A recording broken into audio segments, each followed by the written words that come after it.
یک حجب‌نگار و هنرپیشه معروف در تاجیکستان میگوید اکثر صحنه‌هایش را از خود مردم میگیرد و یک سبب محبوبیتش شاید همین باشد. علاءالدین عبداللهیف، هنرپیشه و مدیر تئاتر شهری قرغن‌تپه، به رادیو آزادی گفت ضمن آفریدن نقش مردم محل‌های گوناگون تاجیکستان حد را رعایت می‌کند تا به گفته خودش به عزت نفسی آنها نرسد. آرزوی کریم، خبرنگار رادیو آزادی در قرغن‌تپه، با علاءالدین عبداللهیف صحبت کرد و مصاحبه امروزه با اوست. مردم بسیار ساده و حاضر جوابند، بسیار دل تازه دارند بیشترشان.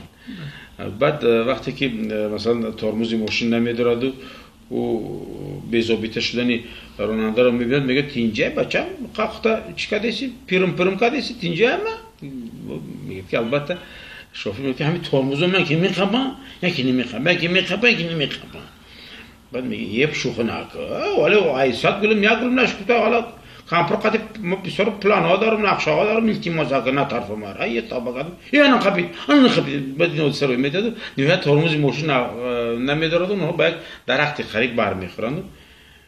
این مستفید میگه ای خدا بگره طور شاپره ای خرگانی که گیری تو پرم میگوی میمری ترمز تا ساز کنی آقا پیری تو ده ابتسلیس رای یعنی استای ماشین است. بسیار مشکل است آفریدن نقش زن، از آن سببی که میدونید تماشابین اساسی بیشتری تلویزیون زن است. اگر همه باشه زن ها از خواهران ما است، مادران ما است و کوشش میکنم که یکم در چی در گریم، یعنی که در چهره‌گری پردازگری هم در لباس باید یکم کمبودی نباشد.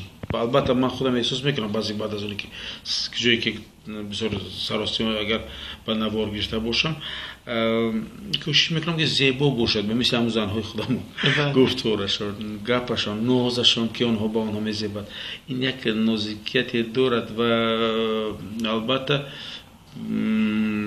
تو آنها بینن و تحقیر را نبینن، آنها بینن فقط تبسم کنن و بخندن. بله خیلی دوگانه ما داشتیم، یعنی از این نقطه نظر من هم در آن طرف تلویزیون میشم وقتی که بنوار میگیرم، هم در این طرفم. بسیار مسئولیت است. البته پیشنهاد و ارادها از جانب زنها میشوند. صد شکر که پیشنهادهای خوبه میشن، پیشنهادهایی میشن که به منفعتی کارن. صد شکر که اگم ارادی رو نشنیدم و بیشتر خوش قبول میکنن. صد شکر.